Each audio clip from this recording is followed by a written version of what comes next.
Hi friends, welcome back to my channel Ravi Andugula. Friends, ఈరోజు దొండకాయ ఉల్లి కారంని తయారు చేశాను. సూపర్గా ఉంటుందండి. పప్పులోకైనా, ఇది పప్పుచారులోకైనా సైడ్ డిష్గా సూపర్గా ఉంటుంది. ఒకసారి ట్రై చేయండి, మీకు నచ్చుతుంది. ముందుగా తయారీ విధానం అండి. దొండకాయల్ని చక్కగా గుత్తి దొండకాయలాగా కట్ చేసుకోవాలి. 4 పక్కల విధంగా కట్ చేసుకొని తర్వాత ఉప్పు నీటిలో వేసాను.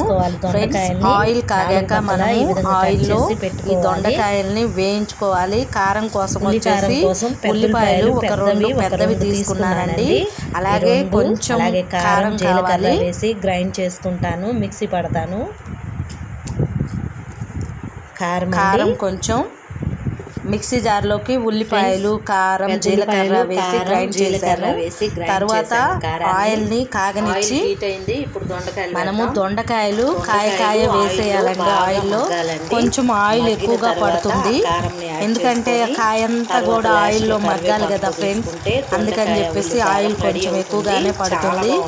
ఆయిల్లో దొండకాయలు వేసేసి చిన్న మంట మీద మూత పెట్టి మగ్గించుకోవాలి. మనం మూత పెట్టి మగ్గనిద్దాం, బాగా మగ్గనివ్వాలి దొండకాయల్ని.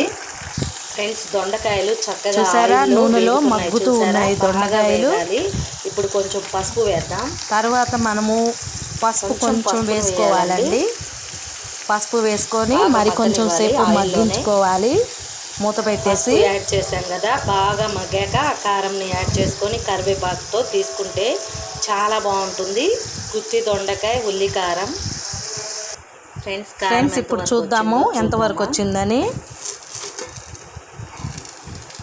కారంని యాడ్ చేసేసాను, కరివేపాకు కూడా వేసానండి. వేసి చిన్న మంట మీద ఒక 5 మినిట్స్ ఉడకనివ్వాలి.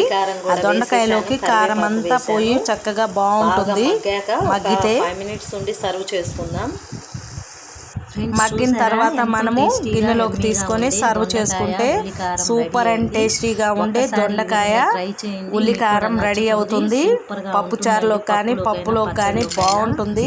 ముద్దపప్పులో కూడా సూపర్గా ఉంటుంది. ఫ్రెండ్స్, ఒకసారి మీరు కూడా ట్రై చేసి ఎలా ఉందో నాకు కామెంట్ చేయండి. బాగుంటుందండి. నచ్చితే మాత్రం లైక్ చేయండి ఫ్రెండ్స్. ఇది భోజనాలకు వెళ్ళినప్పుడు ఉంటే యాడ్ చేశాను. కరివేపాకు అమ్మ కోసి